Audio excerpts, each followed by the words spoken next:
Kuasa hukum dari terdakwa Putri Chandrawati membacakan tanggapan mereka atas replik jaksa penuntut umum hari ini di Pengadilan Negeri Jakarta Selatan. Pekan lalu, JPU menyebut tim kuasa hukum Putri tidak profesional dan menggiring opini terkait adanya pelecehan yang tidak pernah bisa dibuktikan. Hari ini, tim kuasa hukum membalas dengan menyebut JPU gagal membuktikan keterlibatan Putri yang didakwa terlibat pembunuhan berencana. Berdampakkah pembelaan terakhir Putri Chandrawati hari ini terhadap vonisnya nanti?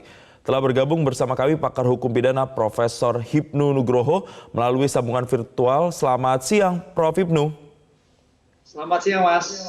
Ya, Prof. Ini dari agenda pledoi, replik, duplik yang ditontonkan ke publik adalah banyak sekali kata-kata seperti halusinasi, frustasi, dan juga asumsi begitu dari JPU maupun juga dari pihak kuasa hukum terdakwa Putri Chandrawati dan terdakwa lainnya. Bagaimana Prof. Hipnu melihat saling sindir antar JPU dan tim kuasa hukum para terdakwa, terutama terdakwa Putri Chandrawati yang disidangkan hari ini?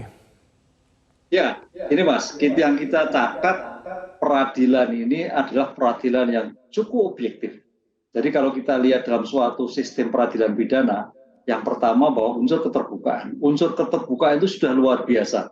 Terbuka untuk umum, artinya semua bisa melihat dari media cetak, media tulis, dan sebagainya. Kemudian unsur pembuktian demikian juga semakin scientific crime investigasi. Ini sudah luar biasa. Dan yang ketiga adalah unsur pembelaan. Nah, dalam unsur pembelaan ini tampaknya sudah kehabisan pemikiran ya. Karena apa? Semua sudah terfokus, penuntut umum bagian dari penuntutan, kemudian penasihat hukum sudah bagian pledoi yang sedemikian tebal kemarin pledoinya ya. Hampir 1000 halaman lebih. Ini suatu yang sangat luar biasa ya. Nah, kembali kemudian ada replik dan duplik. Replik duplik tampaknya kalau kita melihat tidak fokus pada suatu pembuktian, tapi pada konsep sindir lah. Ini yang betul tadi saya katakan. Ini saling sindir, kemudian kalimat-kalimatnya juga tidak substansif ya. Sebetulnya ini sudah mengarah pada bagaimana meyakinkan majelis.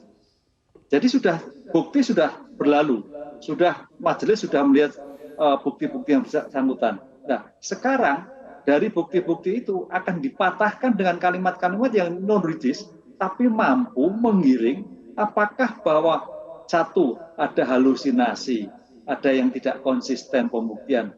Padahal kalau kita lihat perkara ini bukan perkara pelecehan seksual, bukan perkara perkosaan, tapi ada perkara pembunuhan. Nah, oleh karena itu yang disampaikan hari ini pun juga tampaknya juga tidak fokus pada bukti ataupun mematahkan unsur perencanaan, unsur pembantuan, unsur turut serta yang dikaitkan dalam suatu pembuktian.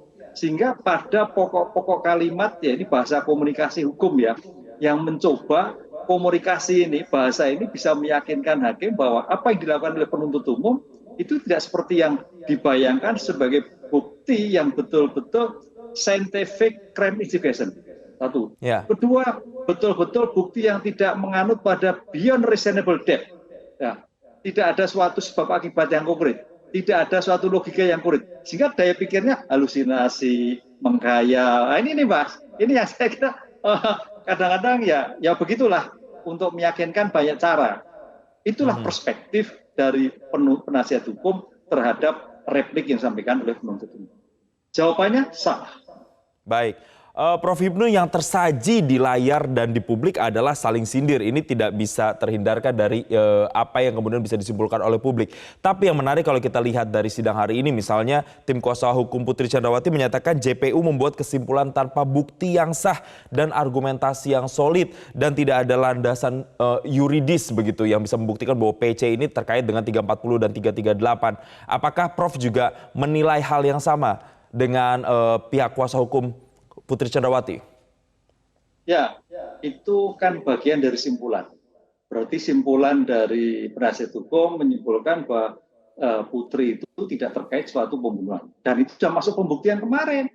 Jadi sebetulnya apa yang dilakukan oleh duplik hari ini sebetulnya mengurai kembali apa yang dilakukan oleh pledoi. Kalau itu sebagai penuntut umum. Demikian juga penuntut umum mengurai kembali dalam suatu tuntut. Kemarin kan sudah digambarkan peran yang dilakukan oleh Bu PC. baik dari Magelang sampai di Jakarta, ada suatu aktivitas yang memang tidak tahu di dalam suatu ruangan, tapi ada dalam satu rumah, itu sudah digambarkan semua.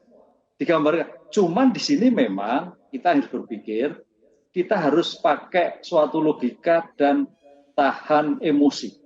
Kalau sudah sampai seperti itu. Karena bagaimana juga tadi sindir menyindir terkait dengan bukti itu sudah bagian dari pemikiran profesional. Apakah penuntut umum atau penasihat hukum. Jadi jangan masuk kepada suatu isi hati. Wah dongkol, oh enggak, itu bagian dari pembuktian. Oleh karena itu simpulan-simpulan yang kemarin itu mencoba apa yang dilakukan oleh penuntut umum kemarin itu bahwa Bu Chandrawati itu memang nggak tahu apa-apa. Itu tetap yang dipertahankan. Di TKP pun juga tidak tahu karena ada di suatu kamar. Mau keluar pun juga tidak tahu, tidak melihat almarhum karena sudah dibekap. Kan gitu loh. Nah ini pandangan-pandangan yang terus dijadikan suatu pemikiran, jadi tidak suatu utuh, tapi seorang penasihat hukum mengambil pada sisi tertentu untuk menguntungkan penasihat hukum.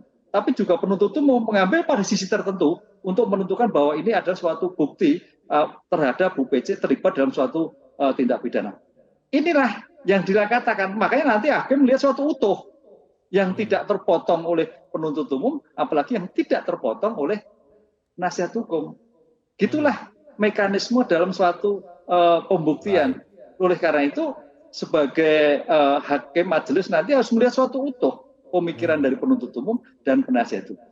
Begitu Mas menurut saya. Lalu Prof. Hipnu, kalaupun outputnya seperti ini yang kita saksikan hanya saling sindir antara JPU dan juga tim kuasa hukum dari masing-masing terdakwa termasuk Putri Chandrawati, apa sebenarnya yang paling diharapkan dan esensi dari replik dan duplik ini sebenarnya? Ya, dulu pernah kita diskusikan di Metro juga bahwa replik duplik itu sebetulnya tidak punya esensi yang nyata. Ada tapi tidak begitu banyak. Karena esensi replik duplik itu biasanya hanya terjadi pada peradilan-peradilan perdata. Karena peradilan perdata itu mencari kebenaran formil. Nah, formil, yaitu data sekunder formil. Tapi dalam peradilan pidana itu adalah kebenaran material. Kebenaran material itu berarti bahwa apa yang dilakukan pledoi kemarin oleh penuntut umum sampai 1000 halaman itu menggambarkan konkret dari urutan terjadinya sampai Magelang, Jakarta, penembakannya, setelah penembakannya, peran masing-masing K, R, ya, kemudian UPC, demikian jaksa juga menggambarkan. Itu yang terjadi. Jadi hanya pada penuntutan dan penasihat hukum. Itu yang cukup sebetulnya. Makanya kalau kita lihat sidang-sidang yang lain, hal yang terkait replik duplik diabaikan.